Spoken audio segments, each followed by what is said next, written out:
কি গো, শুনছো? ওই গো, আরে শুনতে পাচ্ছো আমার কথা? উঠে পড়ো, সকাল গড়িয়ে বেলা হতে চললো। উঠে পড়ো, এবার না হলে তো কাজের জন্য দেরি হয়ে যাবে। আরে কি হয়েছে বলো তো? আরে সকাল সকাল চেঁচাচ্ছ কেন? দেখতে পাচ্ছ তো যে সকাল থেকে বৃষ্টি পড়ছে। আজকে আর কাজে যেতে ভালো লাগছে না, আমাকে একটু ঘুমাতে দাও দেখি। হ্যাঁ, সে তো দেখতেই পাচ্ছি সকাল থেকেই বৃষ্টি পড়ছে, কিন্তু তোমাকে কাজেও তো যেতে হবে। আবার ঘরেতে সেই রকম কিছু নেই, সামান্য বাজার আছে, ওটা দিয়ে আজ কোনো রকমে চলে যাবে। এই তো কদিন আগে বাজার করে নিয়ে এলাম, তা এক্ষুনি শেষ হয়ে গেল। তার শেষ হবে না? তুমি একদিন সামান্য পরিমাণে বাজার করে নিয়ে আসবে, আর সেটা কি সারা মাস ধরে চলতে পারে নাকি? আরে উঠে পড়ো, উঠে বাজারে যাও তো। দেখো গিন্নি, আজকে সকাল থেকে প্রচন্ড বৃষ্টি পড়ছে। আমি আজকে কাজেও যাব না আর বাজারও করতে যাব না, যা আছে ওদিক দিয়ে আজকে চালিয়ে নাও আর কি। কালকে সকাল সকাল উঠে বাজারে যাব। আমাকে এখন বিরক্ত করো না, ঘুমাতে দাও, ভালো লাগে না।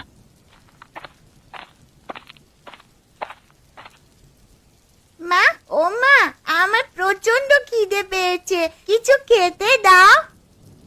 এই তো সোনা, রান্নাঘরে কয়েকটা আলু ছিল, তাই দিয়ে আলুর তরকারি রান্না করতে বসিয়ে এসেছি। আর কিছুক্ষণ অপেক্ষা কর, তরকারি হয়ে গেলেই খেতে দিচ্ছি তোমাকে, কেমন? ঠিক আছে মা, তাহলে রান্নাঘরে গিয়ে বসে অপেক্ষা করি, তরকারি হলেই খেয়ে নেব। হ্যাঁ সোনা, তুই যা, গিয়ে আগে হাত পা ধুয়ে নে, তারপর রান্নাঘরে খেতে আসবি।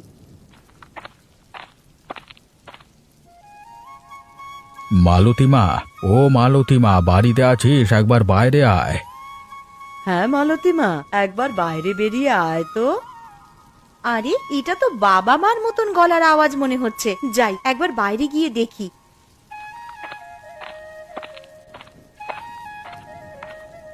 আরে তোমরা হঠাৎ করে আমাদের বাড়িতে চলে এলে, আবার এই ঝড় বৃষ্টির দিনে? হ্যাঁ রে মা, চলি এলাম এই বৃষ্টির দিনে। বাড়িতে বসে বসে আর ভালো লাগছিল না। তাছাড়া আবার সকাল থেকে বৃষ্টি পড়ছে। তোর মাকে বললাম যে মেয়ের বাড়ি থেকে ঘুরে আসবে, তোর মা একেবারেই রাজি হয়ে গেল, তাই চলে এলাম। সে তোমরা বেশ ভালোই কাজ করেছো আমাদের বাড়িতে চলে এসে। তা বলো, তোমরা কেমন আছো? শরীর টরীর ভালো আছে তো? কেমন আর থাকবো রে মা, ঠাকুরের অশেষ কৃপায় বেশ ভালো রকমই দিন কেটে যাচ্ছে। তা তোরা কেমন আছিস বল? আমরাও খুব ভালো আছি মা। আরে দাদুন, দিদুন, তোমরা কেমন আছো? দিদি ভাই, খুব ভালো আছি। আর এই নাও, তোমার জন্য মিষ্টি নিয়ে এসেছি। আহ বাবা, তোমরা আবার এইসব আনতে গেলে কেন? জানো তো তোমার নাতনি কেমন মিষ্টি পেলে আর কিছু চায় না, আরে এত মিষ্টি খেলে শরীর খারাপ করবে তো। তা আনবো না? আমার 5টা নয়, 10টা নয়, একটা মাত্র নাতনি, তার জন্য তো এতটুকু করতেই পারি। আর কটা হাঁস এনেছি, আর এই থলের মধ্যে কিছু জিনিস আছে, ঘরে নিয়ে চলো। ও মা, তোমরা আবার হাঁস আনতে গেলে কেন গো? কেন রে, বিয়ের আগে তুই তো হাঁস পুষতে ভালোবাসতিস, তাই নিয়ে এলাম। ঠিক আছে ঠিক আছে, পরে কথা বলবো, তোমরা এখন ঘরে চলো, বাইরে প্রচন্ড বৃষ্টি পড়ছে।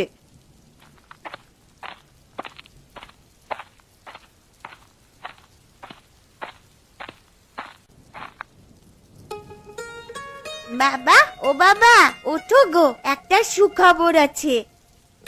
আবার কি হলো রে মা? আমাকে কি তোরা একটু শান্তিতে ঘুমাতে দিবি না? আরে একদিন একটু কাজে ছুটি নিলাম, তাও দেখছি আরামে ঘুমাতে পারবো না। তা বল কি হয়েছে? বাবা জানো, আজ দাদু আর দিদুন আমাদের বাড়িতে এসেছে। হ্যাঁ, সে কি রে? তা কখন এলো? এই তো বাবা, তুমি যখন ঘুমিয়েছিলে তখনই দাদু আর দিদুন আমাদের বাড়িতে এসেছে। দাদু আর দিদুন ওই ঘরে বসে আছে। একে বৃষ্টির জন্য কাজে যেতে পারিনি, পকেটে সেরকম পয়সা নেই, আবার শ্বশুর শাশুড়ি চলে এলো, এখন দেখছি পকেটে যেটুকু টাকা ছিল সেই সমস্ত টাকাই ফাঁকা। বাবা, তুমি ওই ঘরে যাবে? আমি চলে গেলাম, তুমি এসো।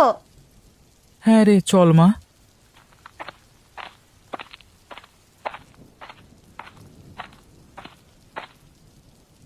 আরে এই তো জামাই চলে এসেছে। তা বাবা মা আপনারা কেমন আছেন বলুন? আর আসতে কোনো অসুবিধা হয়নি তো? না না জামাই বাবা, সেরকম কোনো অসুবিধা হয়নি। তা আপনারা যখন আমাদের বাড়িতে চলে এসেছেন, 1 সপ্তাহ না কাটিয়ে যেতে দেব না, কিন্তু না হলে আমি কিন্তু ছাড়বো না। হ্যাঁ, আচ্ছা বাবা, সে এখন দেখা যাবে। না মা, দেখা যাবে বললে তো হবে না। জামাই যখন একবার বলেছে তখন তোমাদেরকে এই কথা রাখতেই হবে। আর কি গো শুনছো, আর তুমি একবার রান্নাঘরে এসো তো, কিছু কথা আছে।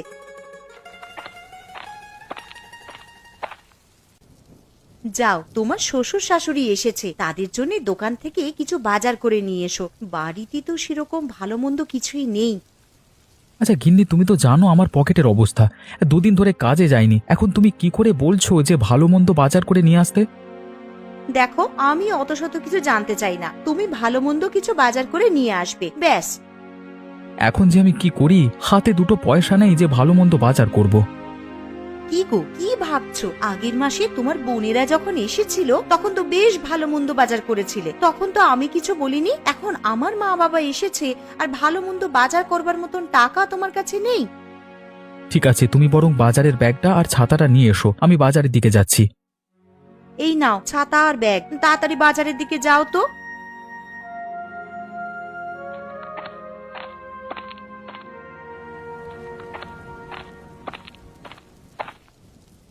হ্যাঁ রে মালতী, জামাইকে দেখলাম হাতে ব্যাগ নিয়ে মাথায় ছাতা দিয়ে বাজারের দিকে যাচ্ছে। তুই এই বৃষ্টির দিনে ওকে বাজারে কেন পাঠালি রে? মা, আমি পাঠাইনি, তোমার জামাই বলল এতদিন পর আমার বাড়িতে শ্বশুর শাশুড়ি এসেছে, আর কিছু ভালো মন্দ খাওয়াবো না, তাই তো হাতে ব্যাগ নিয়ে আর মাথায় ছাতা দিয়ে বাজারের দিকে গেল। আরে দূর থেকে কে ছাতা মাথায় দিয়ে আসছে এত বৃষ্টির মধ্যে? মনে হচ্ছে তো দীপক। আরে প্রশান্ত, তুই কোথায় গেছিলিস এত বৃষ্টির মধ্যে? এই যে দেখ না দীপক, বাড়িতে কুটুম এসেছে, তার জন্য বাজারে এসেছিলাম মাছ কিনতে, কিন্তু কাঁচা সবজি বাদে কিছুই বাজারে পেলাম না। তুমি ঠিক বলছো প্রশান্ত। আরে আমার বাড়িতে তো শ্বশুর শাশুড়ি এসেছে, আমার বউ আমাকে পাঠালো কিছু ভালো মন্দ বাজার করবার জন্য। হ্যাঁ, তুমি বলছো কাঁচা সবজি বাদে আর কিছু নেই বাজারে? হ্যাঁ রে দীপক, আমি ঠিকই বলছি। আরে তোর পিসিমার বাড়ি আমাদের পাশেই তো, ওনার খুবই শরীর খারাপ, তুই একবার গিয়ে দেখে আয়, বুঝলি?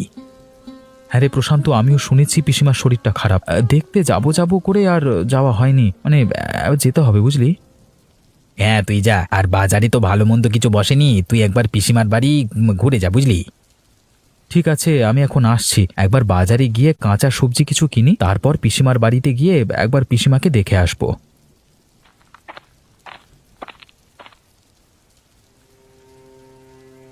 লোকটা কোথায় যে গেল? এত বেলা হয়ে গেল, ঘরেতে সেরকম কিছু ভালো মন্দ নেই যে রান্না করব। কি রে মা, কি এত চিন্তা করছিস? না মা, সেরকম কিছু নয়, আসলে বেলা হয়ে গেল তো, আর তোমার জামাইও তো সেই কখন বাজারে গেছে, এখনো বাড়িতে ফিরলো না। কি যে রান্না করব সেটাই ভাবছি। সে নিয়ে তুই অত চিন্তা করিস না, বাইরে এত বৃষ্টি পড়ছে দেখতেই তো পাচ্ছিস, হয়তো জামাই আমার বাজার করতে গিয়ে কোথাও আটকে গেছে এই বৃষ্টির জন্য। মা, তোমার জামাইকে আমি ভালো করেই জানি, দেখো গিয়ে হয়তো চায়ের দোকানে বসে বন্ধুদের সাথে আড্ডা দিচ্ছে। তাহলে মা, আজকে কি রান্না করব? বাড়িতে যা আছে তাই দিয়ে কিছু কর না একটা। বাড়িতে চাল ডাল আর আলু ছাড়া আর তো সেরকম কিছুই নেই। একটু ঝাল মশলা থাকলে, তুমি যে কটা হাঁস এনেছিলে তার মধ্যে থেকে একটা হাঁস রান্না করে খেতাম, কিন্তু সেই সমস্ত মশলাই তো নেই। এসব কথা ছাড় মা, তুই এখন যা আছে ওইগুলো দিয়েই দুপুরের জন্য কিছু একটা রান্না কর। আচ্ছা মা, ঠিক আছে, তুমি বরং বসার ঘরে গিয়ে একটু বিশ্রাম নাও, আমার রান্না হয়ে গেলেই তোমাদেরকে ডাকবো খাওয়ার জন্যে।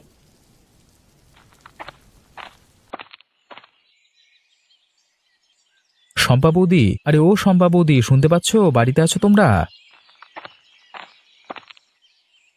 কে? আরে দীপক নাকি? এসো এসো, ঘরে এসো। শুনলাম নাকি পিসিমার শরীরটা খুবই খারাপ। হ্যাঁ গো দীপক, পিসিমার খুবই শরীর খারাপ। তা পিসিমা কোথায়, দেখতে পাচ্ছি না যে? ওই তো পাশের ঘরে শুয়ে আছে, আসো পিসিমাকে একবার দেখবে, এসো।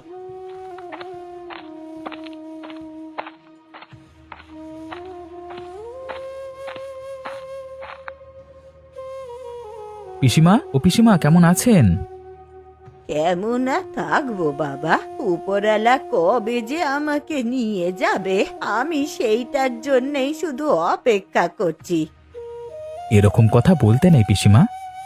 দেখো না দীপক, এই যেদিন থেকে শরীরটা একটু বেশি খারাপ হয়েছে সেদিন থেকে সমানে বলে যাচ্ছে যে কবে আমাকে নিয়ে যাবে ওপরওয়ালা। আচ্ছা বৌদি, দাদা তো শহরের বাইরে কাজে আছে, তা দাদাকে চিঠি পাঠিয়ে বলেছো যে পিসিমার শরীর খারাপ? হ্যাঁ দীপক, আমি কালকেই চিঠি পাঠিয়েছি, তবে তোমার দাদাকে ছুটি দেবে কিনা তা বলতে পারছি না। কেন ছুটি দেবে না? কর্মচারীদের ভালো মন্দ তো কোম্পানি দায়িত্ব নেবে, তাই না? আচ্ছা দীপক, একটা কথা বলবো, রাখবি? হ্যাঁ বলো পিসিমা। মরার আগে আমার একটা ইচ্ছে ছিল যে হাঁসের মাংস খাবো, তুই কি আমায় করে খাওয়াবি রে? অবশ্যই পিসিমা, খাওয়াবো না কেন? পিসিমা ভাইপোর কাছ থেকে এতটুকু আবদার করেছে, আর ভাইপো সেটা করবে না? আমি কালই তোমার জন্য হাঁসের মাংস রান্না করে নিয়ে আসবো। আচ্ছা দীপক, ঠিক আছে। তাহলে আজকের মতো আসি বৌদি। হ্যাঁ, বেলা গড়িয়ে দুপুর হয়ে গেল, এবার বাড়ির দিকে যেতে হবে। দুপুরে দুমুঠো খেয়ে গেলে হতো না? না গো বৌদি, বাড়িতে আমার শ্বশুর শাশুড়ি, আমার বউ সবাই মিলে আমার জন্য অপেক্ষা করছে। আমি আজকের মতো আসছি। হ্যাঁ, আবার পরে একদিন এসে খাবো।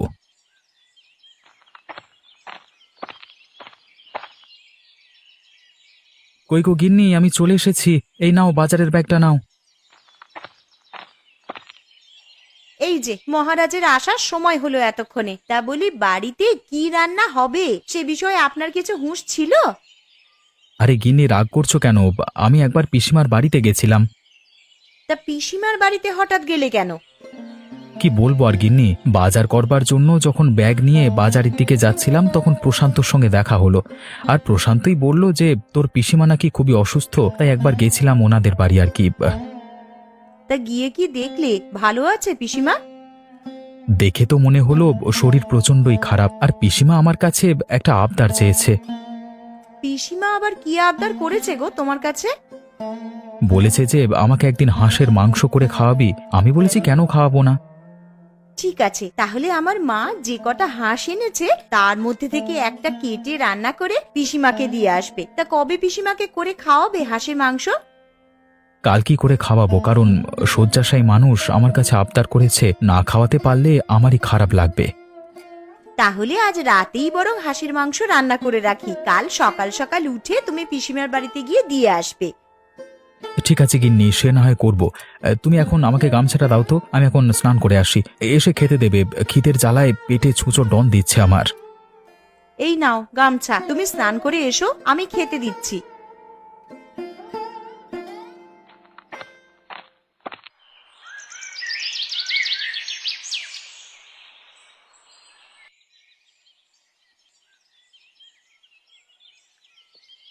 গিন্নি, তোমার মা আর বাবার খাওয়া হয়ে গেছে তো? হ্যাঁ গো, মা বাবার খাওয়া হয়ে গেছে, আর মেয়েটারও খাওয়া হয়ে গেছে। ওরা তিনজনে মিলে এখন ঘুমাচ্ছে। দীপক, আরে ও দীপক, আছিস নাকি বাবা ঘরে? আরে দেখো, তোমার নাম ধরে কে যেন বাইরে থেকে ডাকছে মনে হচ্ছে। আরে হ্যাঁ তো, এটা তো পিসিমার গলার স্বর বলে মনে হচ্ছে, কিন্তু উনি তো শয্যাশায়ী, উনি আমার বাড়িতে কি করে আসবেন? কিন্তু এটা তো পিসিমার গলার আওয়াজই মনে হচ্ছে গো। আচ্ছা চলো বাইরে গিয়েই দেখি। আরে পিসিমা, তুমি এখানে কি করে এলে? আরে তোমার তো প্রচন্ড শরীর খারাপ, তুমি তো দাঁড়াতে পর্যন্ত পারো না। আরে আমি পুরো সুস্থ হয়ে গেছি রে। কিন্তু আমি দুপুরবেলায় গিয়ে তো দেখলাম তুমি বিছানায় শুয়ে আছো, তো এখন কি করে ভালো হয়ে গেলে? সবই উপরওয়ালার ইচ্ছা রে বাবা। তা তুমি আমাদের বাড়িতে এলে বৌদি কিছু বলেনি তোমার? না না, কিছু বলেনি আমায়। তোমার বৌদি শুধু বলল যে সাবধানে যাবেন, আর দীপক হাঁসের মাংস খাওয়াবে বলল, তাই আর লোভ সামলাতে না পেরে চলেই এলাম। তা আপনার ভাইপো তো কালকেই আপনার বাড়িতে মাংস রান্না করে দিয়ে আসতো। কালকে যদি আমি আর না থাকি তাহলে তো আমার আর শেষ আশা পূর্ণ হবে না, তাই চলে এলাম আর কি। আর এসেছি যখন, আমি নিজের হাতেই তোমাদেরকে রান্না করে খাওয়াবো। এ তো খুব ভালো খবর। তা পিসিমা, তুমি রান্না করতে পারবে তো? কেন পারবো না রে, মালতী তো আছে, ও আমাকে একটু সাহায্য করে দেবে। চলুন পিসিমা, তাহলে রান্নাঘরের দিকে যাই, আপনি আর আমি মিলে হাতে হাত লাগিয়ে হাঁসের মাংসটা করে নিই বরং। হ্যাঁ বৌমা, চলো।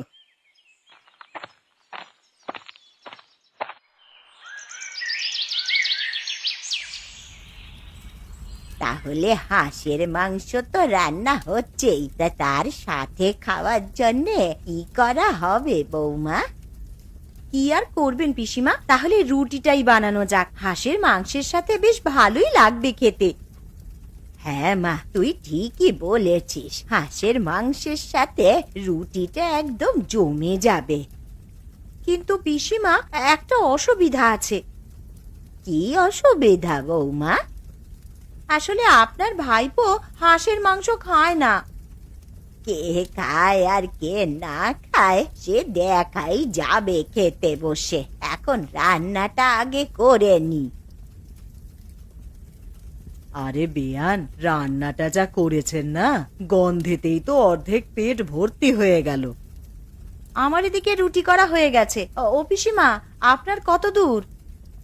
আমারও এইদিকে প্রায় হয়েই এসেছে। বৌমা, তুমি বরং ওদেরকে নিয়ে গিয়ে খেতে বসাও, আমি খাবারগুলো নিয়ে যাচ্ছি। ঠিক আছে পিসিমা, তবে সাবধানে। তিনি আমার জন্য আলাদা করে কিছু তরকারি করনি?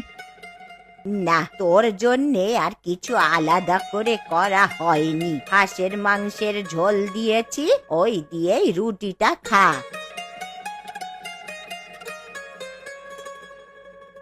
এ কি পিসিমা, এ তো দেখছি হাঁসের মাংসের প্রচুর স্বাদ। আমি আগে জানলে এই মাংস ছাড়া আর কিছুই খেতাম না। সত্যি পিসিমা, তোমার হাতে জাদু আছে বলতে হবে। বলেছিলাম না বৌমা, কে খায় আর খায় না সেটা তুমি দেখে নেবে। সত্যি পিসিমা, আপনার হাতে জাদু আছে। যে কিনা হাঁসের মাংস ছুঁয়েই দেখতো না, তার কিনা এখন হাঁসের মাংস ছাড়া আর কিছুই খেতে ভালো লাগছে না। তাহলে পিসিমা, এখন তো রাত হয়ে গেছে, আর এখন বাড়িও যেতে পারবে না, কালকে সকালেই যেও। ঠিক আছে বাচ্চা, আজ তোদের বাড়িতে থেকে কাল সকাল সকাল আমি বাড়ি চলে যাব।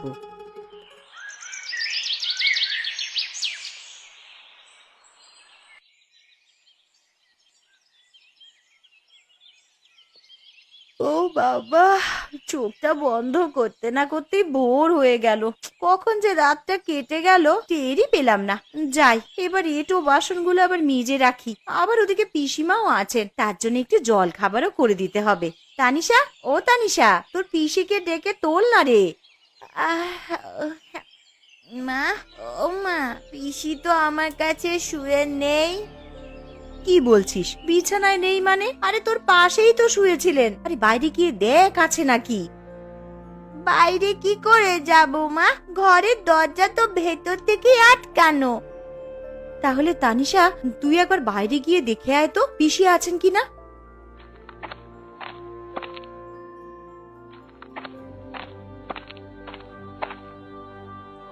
মা, পুকুর ঘাট, আমবাগান সবই তো দেখে এলাম, কই পিসিকে তো দেখতে পেলাম না। কি গো, শুনছো? আরে কই গো, তাড়াতাড়ি ওঠো, পিসি কোথায় যেন চলে গেছে, ঘরে নেই। তুমি গিয়ে একটু দেখো না। চলে গেছে মানে? কোথায় আবার যাবে? ঘরের দরজা তো ভেতর থেকেই বন্ধ ছিল, পিসি দরজা দিয়ে বের হবে কি করে? এ কি সর্বনাশ হলো আমার! কই গো, তুমি একবার পিসিমাদের বাড়িতে গিয়ে দেখে এসো না, উনি বাড়ি চলে গেছেন কিনা। হ্যাঁ হ্যাঁ, তুমি ঠিকই বলেছ, আমি একবার পিসির বাড়িতে গিয়ে দেখে আসি। আরে দূর থেকে ওটা কে যেন এদিকে আসছে, দেখে তো মনে হচ্ছে প্রশান্ত। যাই, একটু সামনে গিয়ে দেখি।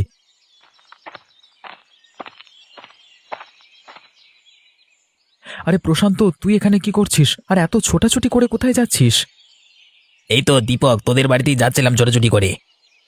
কেন রে প্রশান্ত, কি হয়েছে? আমাদের বাড়িতে আবার ছোটাছুটি করে যাবার কি আছে? আর তুই এত হাঁপাচ্ছিস কেন? দেখ না দীপক, কালকে বিকেলে তোর পিসিমা মারা গেছে। এ কি বলছিস তুই প্রশান্ত? এমনটা হতেই পারে না। এমনটাই হয়েছে দীপক, তোর যদি বিশ্বাস না হয় তুই একবার পিসিমার বাড়িতে গিয়ে দেখ না। ঠিক আছে প্রশান্ত, আমার এখন তাড়া আছে, তাহলে তুই যা, গিয়ে আমার বাড়িতে খবর দে, আমি পিসিমার বাড়িতে যাচ্ছি। ঠিক আছে দীপক, তুই যা, আমি তোর বাড়ির দিকে যাচ্ছি।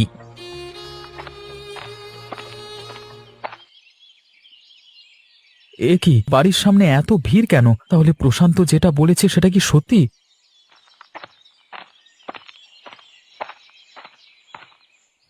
বৌদি, ও বৌদি, পিসিমার এমন অবস্থা হলো কি করে? দেখো না দীপক, কাল সন্ধ্যায় তোমার পিসিমা মারা যান। তোমাকে যে একটিবার সংবাদ দিব, বাড়িতে তো কেউই নেই, কাকে পাঠাবো বলো তোমার কাছে? কালকে সন্ধে মারা গেছে বৌদি, তুমি ঠিক বলছো তো? হ্যাঁ গো দীপক, সন্ধেবেলায় মা চোখ বুঝলেন, দুপুরবেলা একটু সুস্থ হয়েছিলেন বটে, উঠে বসলেন আর বললেন তোমাদেরকে নিজের হাতে হাঁসের মাংস রান্না করে খাওয়াবে। কে জানতো বলো, জীবনবাতি নিভে যাওয়ার আগে একবার জ্বলে উঠেছিল। আর আজকে সকাল হতেই তোমার বন্ধু প্রশান্তকে বললাম যে একবার দীপকদের বাড়িতে গিয়ে খবর দিয়ে এসো। যদি সন্ধেবেলাতেই পিসিমা মারা যায়, তাহলে কালকে আমাদের বাড়িতে পিসি হাঁসের মাংস খেতে যায়নি, তাহলে কে গিয়েছিল? হয়তো পিসিমার আত্মা